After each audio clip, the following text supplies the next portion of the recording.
Bonjour à tous, j'espère que vous allez excellemment bien. Aujourd'hui, on se retrouve pour parler cyclisme, pour faire le débrief de la course féminine des championnats de France de cyclisme. On va faire avec cette configuration-là parce que, en fait, je vais pas mettre les maillots, enfin les noms des filles. On va parler de beaucoup de filles. Je ferai pareil demain pour les garçons. On se basera un petit peu sur la liste des filles qui sont à l'arrivée et puis on fera de cette manière. N'hésitez pas à vous abonner à la chaîne, à réagir dans les commentaires, à mettre un pouce bleu, à partager la vidéo sur les réseaux sociaux, notamment auprès de vos proches, je pensez que ça peut les intéresser. Dans les commentaires, n'hésitez pas à me dire qui vous a plu, qui vous a déçu. TikTok, les shorts, juste après l'arrivée des épreuves des championnats de France et des matchs de l'Euro. Certains matchs de l'Euro, pas tous. Si vous avez les moyens et que vous voulez soutenir mon travail, vous pouvez faire un super thanks. Vous pouvez également soutenir mon travail en mettant la petite cloche, comme ça vous êtes au courant des dernières vidéos qui sont sur la chaîne.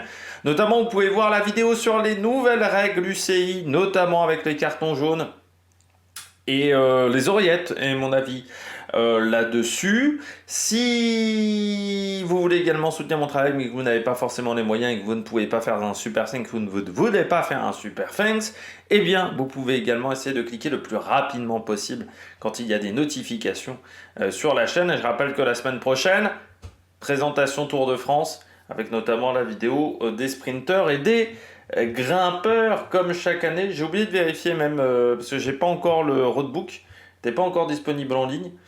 Je ne sais pas si je l'aurai, voilà, en temps et en heure. De toute façon, les étapes, je ferai la préparation des étapes le matin pour faire les vidéos le soir, comme j'ai fait sur le Giro. Même ça seront parfois des vidéos une chouille moins travaillées, notamment sur la partie histoire. Je trouve que c'est plus intéressant pour la partie tactique, parce que d'une journée à l'autre, on peut s'adapter plus facilement que la manière dont j'avais de travailler les années précédentes. Puis ça m'a permis de libérer un petit peu de temps, surtout que là j'avais quand même été malade, donc voilà, ça a été un peu plus compliqué. Ça aurait été plus compliqué de faire de cette manière. Bon, on commence tout de suite avec l'Euro, avec les championnats de France, pardon. Une course qui a été très intéressante, on a encore une fois moins de 130 km. Ça c'est quand même problématique parce que les garçons demain ça sera je crois 250. Il y a toujours cet écart entre les courses féminines et les courses masculines au niveau du kilométrage. Alors sur le contre-la-montre maintenant on a souvent le même parcours. Par contre au niveau de la course en ligne il y a encore du boulot à faire. Ça passera aussi par une augmentation de la densité. Là, on a encore, par exemple, beaucoup d'amateurs qui sont au départ. C'est quasiment la moitié du peloton qui est amateur. Ce qu'on n'a pas chez les garçons. Parce que chez les garçons, vous avez une course amateur et une course élite. Donc c'est aussi ce qui fait qu'on ne peut pas, pour le moment, faire plus de 125-130 km. Ce qui est déjà beaucoup. Et on voit déjà des filles hors délai, des filles qui sont assez loin. Mais c'est vrai que pour les élites, c'est plus compliqué de faire la différence avec une course qui a été quand même animée, marquée par des chutes, pas mal de chutes sur ce parcours autour de Saint-Martin de Landelle. Donc il faudra faire attention demain pour les garçons. C'est pas forcément hyper technique, mais comme c'est balayé par le vent, dès qu'il y a un peu de vent de côté, ça peut être un peu animé. Notamment, il y a eu une grosse chute à 76 km de l'arrivée. Et puis, dans le final, on va dire les derniers kilomètres, on a eu déjà une attaque de Jatteville à une trentaine de kilomètres de l'arrivée, qui n'a pas été suivie, qui a quasiment fait un tour à l'avant de la course toute seule, avant d'avoir une attaque de Juliette Labousse avec Gladys Verrol. Juliette Labousse qui avait déjà attaqué auparavant. Les deux jeunes femmes qui vont réussir à s'échapper sur une phase de plat. Après la première difficulté du parcours, du circuit. Et puis elles vont revenir sur Jatteville à 7-8 km de l'arrivée. Jatteville qui aura du mal à suivre la cadence de Juliette Labousse et de Gladys Verrol, surtout que Juliette Labousse va accélérer dans les derniers faux plats pour éviter à Jatteville de pouvoir revenir. À la fin, on se retrouve à avoir un sprint à deux. Gladys Verrol, c'est dans la roue de Juliette Labousse. Elle anticipe son sprint, ce qui, je pense, a été une erreur. Elle lance son sprint au moins en 250 ou 300 mètres. Et face à Juliette Labousse, même si c'est pas la fille qui a le plus de vivacité, eh bien la Française a réussi à s'imposer pour remporter son premier titre de championne de France sur route lors de la course en ligne. Voilà le résumé léger de cette épreuve. Donc on va revenir un petit peu sur ce classement. On parlera également des autres championnats nationaux, notamment chez les garçons contre la montre, et du côté des autres championnes chez les filles. Juliette Labousse, donc vainqueur. J'avais peur en fait que dans sa carrière, elle se retrouve un peu comme Romain Bardet, qui a décidé de prendre sa retraite. On fera peut-être même une vidéo sur Romain Bardet avant le départ du Tour de France. J'avais peur que Juliette Labousse se retrouve un peu comme Romain Bardet à ne jamais obtenir le titre de championne de France. Euh, pour deux raisons. Déjà parce qu'elle a toujours été dans des équipes étrangères et que forcément au championnat de France, face à l'Armada FDJ Suez, maintenant vous avez également la Cofidis, vous avez aussi Arkea, vous avez toujours Saint-Michel Mavic Aubert 93. C'est sûr que c'est compliqué quand vous êtes dans une équipe étrangère. Quoique Marion Rousse avait réussi à le faire, à l'époque elle était à la Loto, mais c'est toujours plus difficile. Parce que également, il y avait ce gros problème de sprint pour Juliette Labousse, c'est-à-dire que pour s'imposer, il fallait qu'elle arrive à s'isoler. Sauf que les parcours de championnat de France, comme je vous le disais, du fait du kilométrage, du fait parfois qu'il n'y a pas forcément 150 difficultés, c'est pas évident. Et puis souvent, Juliette Labousse courait pas extrêmement bien sur les championnats de France, il faut le dire aussi. Elle avait tendance à faire des erreurs tactiques, à laisser partir des jeunes filles, notamment des FDJ Suez, et ça pouvait être une erreur. Là, ce qui l'a énormément aidé, c'est Églantine Rayet. Églantine Rayet qui a fait un énorme boulot pendant toute la journée, comme Laura Asensio du côté de la Ceratizi pour Cédrine Carbaol. On sentait que ces deux jeunes femmes avaient l'objectif de durcir énormément la course. Donc elles ont roulé très fort. Et puis même si dans le final, Juliette Labousse fait une première attaque, elle n'arrive pas à faire la différence, elle a quand même réussi à sortir de manière très intelligente la deuxième fois. Mais moi j'ai eu vraiment peur, pour tout vous dire, à 35 bornes de l'arrivée, je me suis posé la question quand j'ai commencé, quand j'ai regardé moi les 45 derniers kilomètres, parce qu'en fait j'avais complètement oublié je ne savais pas que c'était aussi tôt, je pensais que c'était comme les garçons à 15h. Je me suis dit, bon, je vais m'y mettre à 13h30, tu vois. Je me disais à 13... Et en fait, c'est quand j'ai vu la chute à 76 km de l'arrivée, je me suis dit, faut peut-être que je regarde là, dis donc. Je suis peut-être un petit peu en retard. Mais je me suis dit, quand j'ai commencé à regarder le direct, je me disais, oh putain, Juliette Labousse, c'est vrai que je la voyais, Églantine Rayet, je me disais, mais pour qu'elle gagne, ça va être quand même très difficile, il faut qu'elle se retrouve seule. Je me disais même, est-ce qu'elle va réussir véritablement à faire la différence dans les bosses, parce que les bosses me semblaient pas très pentus, et qu'elle a ce gros problème de punch. Et je me disais surtout que c'est des bosses qui sont courtes, et je me disais face à Kerbaol, face à Musique, par exemple, je me disais qu'elle n'irait pas gagner, qu'elle n'irait pas s'imposer, et que ça allait être compliqué. Et elle a réussi, malgré tout, à faire la différence, parce qu'elle attaque après une bosse.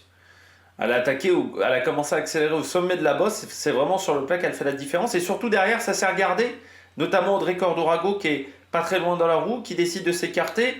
Les deux FDJ Suez, il y a une FDJ Suez qui n'arrivera pas à suivre, et ce qui fait que c'est Verhulst qui prend la roue. Et on revient sur Jadwild. On sent bien que Verhulst est dans une situation qui n'est pas évidente, déjà parce qu'elle a roulé dans la journée. Deuxièmement, pour Verhulst, c'est qu'elle se retrouve dans une situation où elle ne sait pas si elle doit rouler ou si elle ne doit pas rouler. Est-ce qu'elle doit attendre Jadwild ou est-ce qu'elle ne doit pas attendre Jadwild quand Jadwild est lâché? Et ça a été le gros problème pour la FDJ Suez. Et Juliette Labousse, en fait, Gladys Verhulst, ça fait une énorme erreur, c'est son sprint. Parce que déjà, elle a été quand même fatiguée auparavant. Fatiguée parce qu'elle a dû rouler. Fatiguée parce qu'il faut suivre la route de Juliette Labousse. Fatiguée parce que Juliette Labousse, dans tous les faux plats, dans le final, comme elle ne veut pas que Jadwild revienne, ce qui pourrait aider Gladys Verhulst, eh bien, elle décide d'accélérer et de faire un gros tempo. Donc déjà, il y a cette fatigue physique à ce moment-là. Et puis deuxièmement, Gladys Verhulst, donc c'était déjà pas une bonne idée de faire un sprint long, parce qu'avec la fatigue physique, il fallait plutôt faire un sprint court. Et puis deuxièmement, forcément sur un sprint long, c'est plus forcément l'explosivité qui compte, c'est la puissance. C'est cette capacité à maintenir cette vitesse maximale le plus longtemps possible. Et là, c'est ce qui a fait la différence pour Gladys Verhulst. Avec la fatigue, forcément, elle était moins puissante que Gladys Verhulst. On voit que sur le début, sur l'explosivité, elle fait la différence par rapport à Juliette Labousse sur les 100 premiers mètres. Sauf que contrairement à Juliette Labousse, elle elle n'arrive pas à maintenir son pic de vitesse le plus longtemps possible, ce qu'a réussi à faire Juliette Labousse, qui certes avait un pic de vitesse qui était moins haut, mais comme elle l'a maintenu le plus longtemps possible, et bien à un moment les courbes se sont croisées, et ça a permis à Juliette Labousse de s'imposer. Et ça me fait plaisir parce que Juliette Labousse, c'est quand même une fille qui... on parle beaucoup de Pauline Ferrand-Prévot, on parle beaucoup d'Audrey Cordon-Rago, mais Juliette Labousse c'est quand même la fille aujourd'hui qui obtient les meilleurs résultats sur les grosses courses. Avec Evita Music, c'est quand même une fille qui est là depuis de nombreuses années, qu'on a vu grandir, qu'on a vu progresser dans la hiérarchie mondiale, mais qui a soutenu ce cyclisme français. Audrey Cordon-Rago dans un côté équipière également, mais Juliette Labousse en tant que leader, ça fait depuis des années qu'elle est aussi dans cette formation des SN Sunweb. Il y a même le Figaro qui s'est gouré de photos en passant pour signaler sa victoire. Et Juliette Labousse, c'est quand même une fille qui porte le cyclisme français depuis de nombreuses années. C'était celle qui était la seule représentante à Tokyo aussi, il faut s'en rappeler. Là, elle va faire les Jeux de Paris. J'espère que ça se passera bien du côté de Paris pour cette équipe de France. Mais elle a montré qu'elle peut gagner. Alors il faut faire preuve d'intelligence, bien entendu. Ce manque de vivacité, ce manque d'explosivité est un problème. Mais elle a montré qu'elle sait gagner. Et moi je suis content parce qu'elle va avoir le maillot bleu-blanc-rouge sur le Tour de France. Forcément ça va la porter. Forcément ça va être une force pour elle. Et c'est toujours important dans le palmarès d'avoir un titre de championne de France. Et je suis aussi content pour Juliette Labousse que je ne l'avais été pour Sylvain Chavanel. Un petit peu dans la même situation, dans une équipe étrangère, réussir à s'imposer en costaud.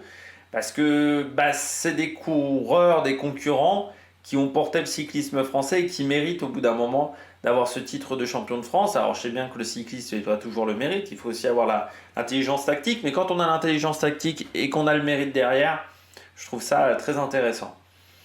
Bon derrière, la FDJ Suez au championnat de France, c'est pas toujours une réussite.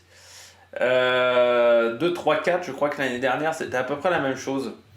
Derrière Victoire Berthaud, parce qu'elle s'était aussi plantée l'année dernière. Voilà, c'était 2, 3, 5, 6. En fait, le problème, c'est que Gladys Weyrolz a roulé pendant toute la journée. En fait, on travaillait pour Evita Music, sauf que Evita Music laisse partir le groupe. En fait, je pense que il y a eu une erreur, c'est de laisser partir Juliette Labousse seule sans Evita Music. Il fallait qu'il y ait Evita Music avec Juliette Labousse. Parce que déjà, ça aurait peut-être bloqué la course et ça aurait peut-être permis à Jadeville de s'imposer. Parce que Juliette Labousse n'aurait pas collaboré avec Evita Music alors qu'elle l'a collaboré avec Weyrolz. Elle avait moins peur de Weyrolz que d'Evita Music. Il fallait pas laisser partir en fait Juliette Labousse toute seule. C'est là où il y a une erreur de la part d'Evita Music. Je pense qu'elle était forte, on voit, elle gagne le sprint du peloton. Mais elle fait cette erreur-là stratégique. Ça lui coûte cher, ça coûte cher à sa formation. Et Jadeville, on ne pouvait pas lui en demander plus, elle avait fait déjà beaucoup d'efforts. Je pense qu'elle peut être contente de sa 3e place. Et puis Weyrolz, cette erreur stratégique au niveau du sprint. Un manque de lucidité à ce moment-là, peut-être dû aussi au travail de sable qu'a eu Juliette Labousse dans le dernier tour de course. Qui a peut-être coûté très cher à Weyrolz. Mais voilà, dommage.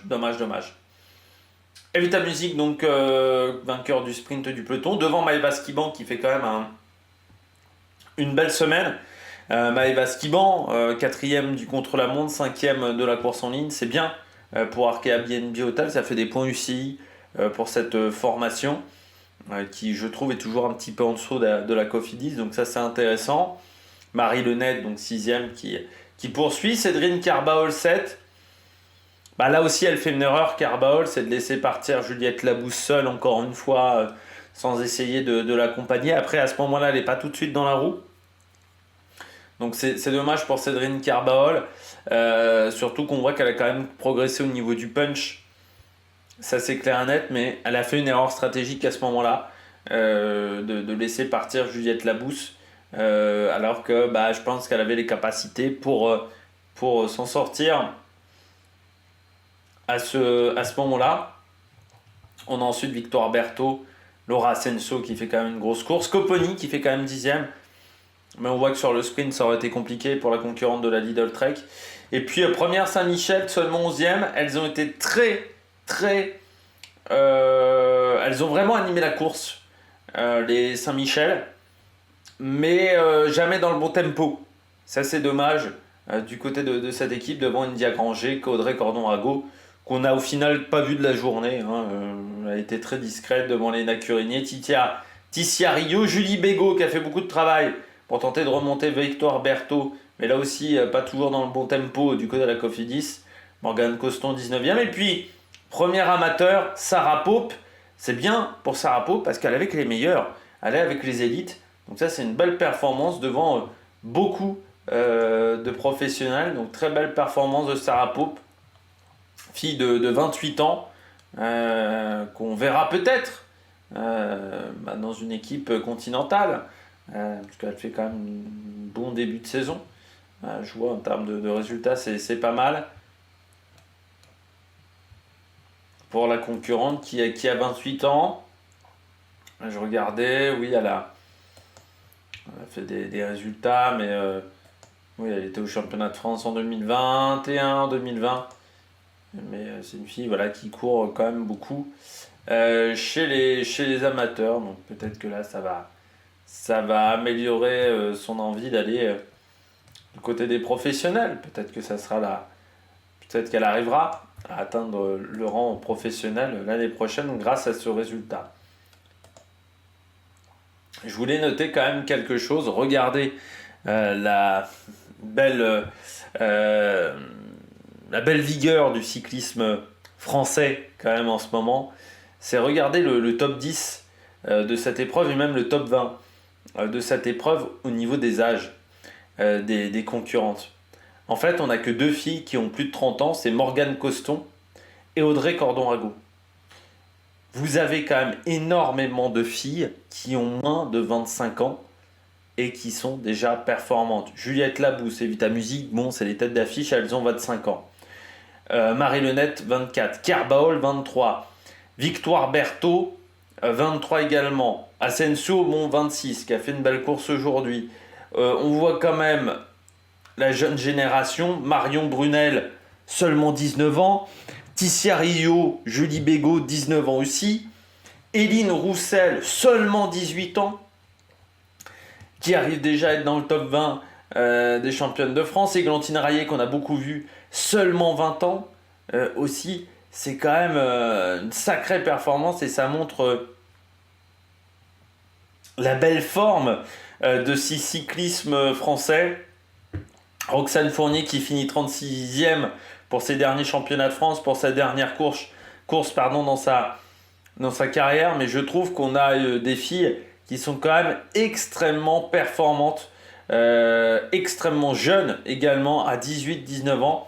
Et ça, c'est quand même très, très prometteur pour l'avenir. Et ça, il faudrait le souligner. Et donc, je le souligne dans cette vidéo. On regarde les titres de champion national du chrono.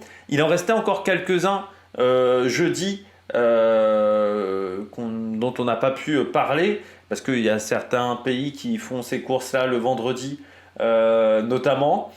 Et parmi les champions du contre-la-montre du vendredi, eh bien David Delacruz, le coureur de la Q36.5 qui s'est imposé. Troisième, vous avez le coureur de Arkea, BNB Hotel, qui était le champion d'Espagne en titre. Nils Politt, qui continue en Allemagne à remporter ce titre de champion du contre-la-montre. Alors du côté de l'Espagne, voilà, du côté de l'Allemagne. Morgado qui remporte son premier titre de champion du contre-la-montre. Je ne sais pas s'il y avait Almeida, mais c'est quand même une belle perf. Großschartner en Autriche qui prend le titre. Kogut en Israël. Je ne sais même pas où ils ont fait le parcours en Israël, puisque j'ai pas plus d'informations que ça du côté de l'Israël. Du côté de l'Allemagne, c'est un parcours de 30 km avec Nils Politt devant Scharmann et Heidemann. On a appris que Hessmann, l'affaire est terminée pour Hessmann, donc il y a une suspension de 6 mois, je crois, 4 mois ou 6 mois pour Hessmann, sauf qu'étant donné qu'elle est rétroactive, il a déjà fait sa suspension, donc techniquement il peut reprendre le vélo. Par contre, je ne sais pas si vous avez vu ce matin l'affaire avec Andrea Piccolo, qui lui a été viré par son équipe. Andrea Piccolo, et son équipe n'était absolument pas tendre, on va dire, dans ses propos, et avec l'UCI un petit peu également. Donc voilà, du côté du titre de champion d'Allemagne, donc du côté de l'Espagne, voilà, c'était Raúl García Pierna, Bellocchi qui prend la deuxième place juste devant García Pierna, et puis Lascano, quatrième du côté de ce contre-la-montre. Donc voilà, David de la Cruz de la Q36.5. On poursuit avec Pierre-André Côté pour le Canada, Eskiel Moseux pour le Danemark. Alors, très surprenant ces championnats du Danemark, parce qu'en fait, le vainqueur était normalement Price Peterson, mais il a été disqualifié car il a pris une piste cyclable pendant 200-300 mètres. Ça a été considéré comme une erreur. Normalement, on n'avait pas le droit de rouler sur les trottoirs et sur les pistes cyclables sur les courses professionnelles. Et donc, il a été disqualifié. Et donc, c'est Eskiel Moseux qui s'impose, alors qu'il s'était imposé normalement pour 2 secondes par rapport à Eskiel Moseux. C'est un peu dur parce que quand vous regardez la séquence, il ne reste pas non plus 10 plombes sur la piste cyclable et que vous avez une bordure en ciment. Donc c'est quand même très compliqué pour lui de revenir sur la route. Je pense pas en plus qu'il y a un réel avantage pour lui en termes de temps de parcours. Bon voilà, après ça a été la décision des commissaires, surtout qu'il n'y avait pas en plus de public à cet endroit-là.